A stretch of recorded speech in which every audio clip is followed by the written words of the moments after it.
Fala galera que tem fome de Bíblia, mais um vídeo novo por aqui, você é muito bem-vindo aqui nesse canal, me chamo Bruno Rodrigues e antes de nós falarmos sobre o vídeo de hoje eu quero te pedir uma ajuda, deixe seu like, deixe seu comentário, se inscreva no canal, ative as notificações e compartilhe para mais alguém esse vídeo, ajuda a gente a crescer aqui no YouTube, ajuda a gente a propagar a mensagem do Evangelho, compartilhar conteúdo teológico, esse canal é para quem tem fome da Palavra de Deus. No vídeo de hoje eu quero falar sobre esse livro aqui, não necessariamente fazer um review, fazer todo uma resenha do livro, mas falar sobre como surgiu o livro O Deus que Destrói Sonhos. E quem vai falar não vai ser eu, vai ser o autor desse livro, Rodrigo Bibo. Eu assisti um podcast um dia desse e tem um corte que ele fala sobre o nascimento desse livro, achei bem legal e queria compartilhar aqui com vocês. Você que ainda não conhece O Deus que Destrói Sonhos, é um livro que precisa estar na sua biblioteca. Esse livro ele impactou a minha vida, não só a minha, mas de todos que leram. Eu fiz questão de compartilhar essa leitura, de indicar essa leitura quando eu conheci. Rodrigo Bibo é um grande teólogo, ele tem um podcast muito conhecido na internet chamado BTcast, onde trata de episódios ali voltados para a teologia cristã de uma maneira descomplicada, de uma maneira acessível. Ele sempre leva pessoas ali que têm um conhecimento teológico profundo e faz a gente entender bastante do assunto que envolve a teologia cristã. Então, assista o vídeo de hoje, saiba como nasceu essa leitura, O Deus que Destrói Sonhos. Esse livro ele fala sobre o discipulado, sobre a vida cristã. Tem uma frase que eu gosto muito desse livro, quando ele abre a leitura, ele diz assim, a pergunta central desta obra é: estamos dispostos a seguir Cristo, mesmo quando ele, para o cumprimento de seu misterioso propósito eterno, implode os nossos sonhos, estilhaça os nossos sonhos, vira do avesso nossas ambições e diz não, pois a minha graça te basta. Basicamente, esse livro trata disso, de um Deus que destrói os nossos projetos pessoais, os nossos sonhos, aquilo que a gente almeja, mas que não é aquilo que Deus quer para nós. Ele confronta uma teologia que vem crescendo no Brasil, chamada teologia coach, onde coloca o homem no centro das coisas a partir de um Deus que realiza. Só que aqui ele mostra que Deus é o centro de tudo, e algumas coisas não serão realizadas a partir dessa vontade dele, que é maior do que a nossa. E aí ele vai tratando isso em cada capítulo. Capítulo 1 ele fala sobre a teologia da Xuxa, né? Tudo que eu quiser o cara lá de cima vai me dar. E esse é um contexto que foi impregnado dentro das igrejas durante um bom tempo, tem sido, por meio de um evangelho genuíno, desmistificado, onde Deus ele precisa fazer, ele tem que realizar, onde eu faço um voto, onde eu faço uma oferta, onde eu faço uma campanha, e Deus realiza isso. E esse livro ele trata ao inverso disso, ele diz que Deus ele não é o nosso gênio da lâmpada, onde a gente tem que esfregar lá, fazer o pedido e ele vai realizar aquilo que a gente precisa. Não, Deus é soberano e as vontades dele são maiores do que a nossa. Então, Deus que Destrói Sonhos. Conheça esse livro e conheça agora o autor e também como nasceu essa leitura. Até que um dia, né, depois que eu já tinha lançado uns 3, 4 amigos meus por editoras, o Sam, que é um dos donos da Thomas, mentira, ele é editor-chefe lá da Thomas, que agora tá com a Thomas, tá com a Harper, tá dominando tudo, e eu acabei de bater no microfone e o pessoal da técnica fica chateado. E aí o Sam falou, e o teu, Bibo? Eu já estava escrevendo O Deus que Destrói Sonhos há uns 4 anos atrás, tanto que eu já falava pro pessoal nas redes sociais. Eu meio que já estava falando pro povo, gente, eu tô escrevendo um livro, vai chamar O Deus que Destrói Sonhos. Você já dava esse nome pra ele. Já dava esse nome, não, porque eu acho... A primeira versão do nome é O Deus que Destruiu os Meus Sonhos. Era essa, a primeira versão do livro é essa. E o pessoal comentava, nossa, que nome intrigante e tal. E eu já estava começando a escrever ele e tal. E até que um dia o Sam... E o André, não lembro quem, o André é um dos editores da Thomas, falou assim, e aí, o teu? Quando é que vai sair o teu? Eu falei, gente, o meu não, deixa aí e tal. Não, a gente quer lançar um livro teu, vai ser tu é uma bênção pra nós aqui, você já lançou aí grandes nomes e livros que estão fazendo sucesso, e a gente quer ter um seu também. Eu tô com esse projeto aqui e tal, vamos lá então. Daí vem aquele lance, né, precisa de prazo, prazo. Falei, tá bom, então até data tal eu vou entregar. E aí comecei a mergulhar mesmo na escrita do livro, porque daí tem prazos. E aí, nesse processo, uma amiga minha me perguntou, Bibo, tu vai contar qual sonho Deus destruiu? na tua vida? Porque tu tá falando Deus que destruiu os meus sonhos. Aí quando ela me fez a pergunta, eu falei, olha, sabe que Deus nunca destruiu nenhum sonho meu? Porque eu nunca fui um cara sonhador.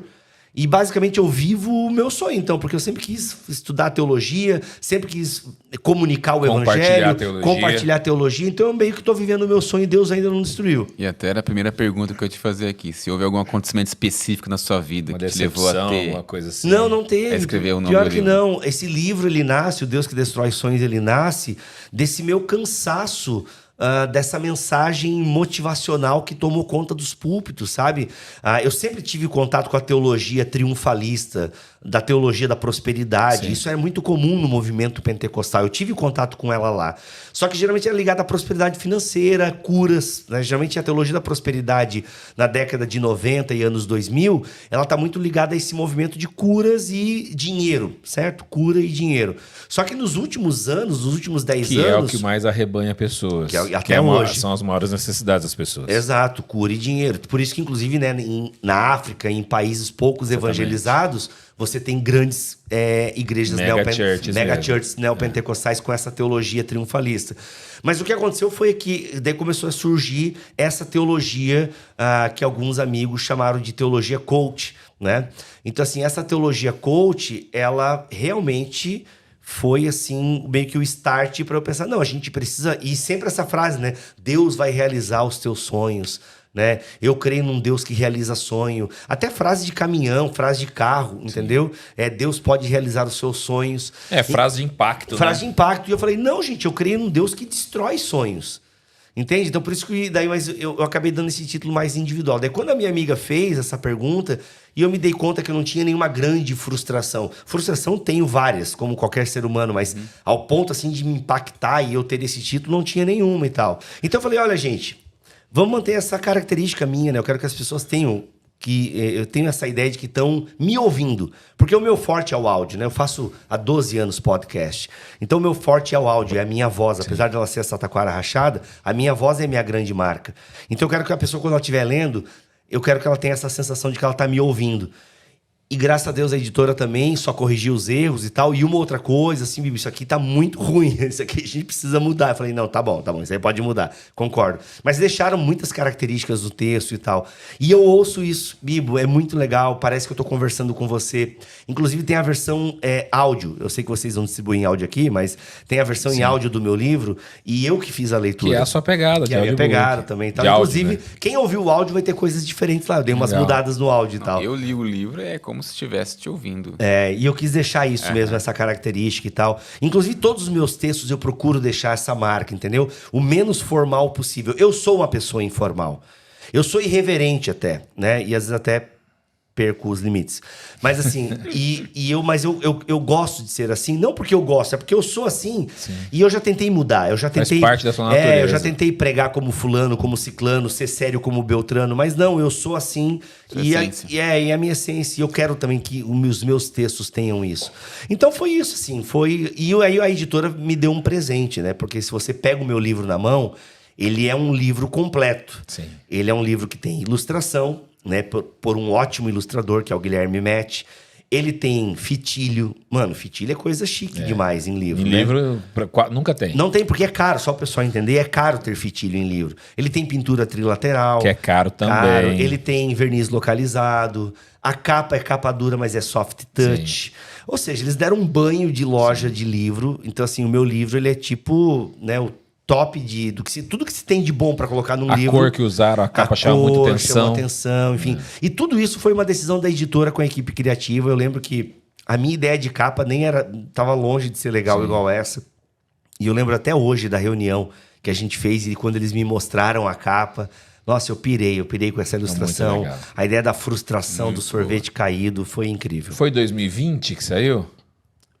Foi em 2021, cara, eu acho. Porque tem 2 anos e meio o livro. Você não imaginava que ia ser esse best-seller? Sinceramente, nem perto. Porque como é que eu calculei mais ou menos as vendas do livro? Porque eu já tinha lançado alguns livros, né? Como Mosaico Teológico. Então, assim, a minha média de venda era essa. 3 mil, né? 3 mil, 4 mil, enfim. Então, eu pensava assim, olha...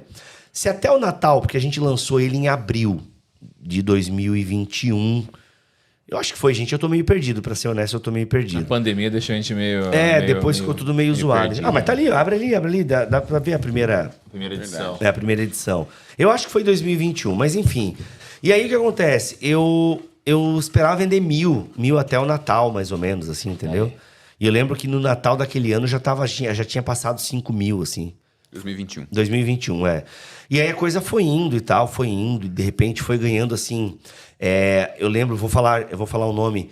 Helena Tanuri, né? Sim. Ela é ex de Anjo do Trono, né? É isso. Porque acho que não existe mais Diante. Existe Diante do Trono ainda? Existe. Enfim, mas a Helena Tanuri do Diante do Trono, ela amou o meu livro, então ela fez vários stories falando do meu livro. Assim, eu vou falar, né? Porque eu devo muito a essas pessoas também. Eu não sei o que elas pensam de mim hoje, depois das eleições, mas, por exemplo, Nicolas Ferreira fez stories do meu livro. Legal. Então isso ajudou muito a furar a bolha. Lucinho fez live do meu livro. André Valadão. Então o pessoal da Lagoinha ali fez muito. E entre outras pessoas que às vezes eu olhava assim, 150 mil seguidores no Instagram falando do meu livro. Então assim, a maior parte das pessoas gostaram do meu livro. E o meu livro, ele também tá bem instagramável também, né? Então a editora teve esse cuidado de fazer ele bem instagramável. Então assim, muita gente recomendando. Mas o principal, a parte, né, de toda a parte estética dele e do apoio de grandes personalidades, da qual eu sou muito grato a todos esses homens e mulheres que propagandearam o meu livro, o meu texto, ele tá um texto agradável de ler. Então tem muita gente que fala assim, nossa, esse é o melhor livro que eu li na minha vida. Aí se tu aperta a pessoa, na verdade o meu foi o único que ela leu, porque o resto ela parou tudo na metade, entendeu? A leitura é gostosa. A leitura é simples, mas não é simplista. Sim. Entende? Então eu penso que se tem algum mérito meu nesse livro aí, foi tipo fazer uma linguagem em capítulos curtos, coisa que eu aprendi com o Dan Brown. Né? Isso é bom. Eu gosto muito de Dan Brown e gosto de ler todos os romances dele. E uma coisa que eu gosto do Dan Brown é linguagem rápida, entendeu? E capítulos curtos. Então isso ajuda demais. Então os meus capítulos são curtos e com muitos tópicos.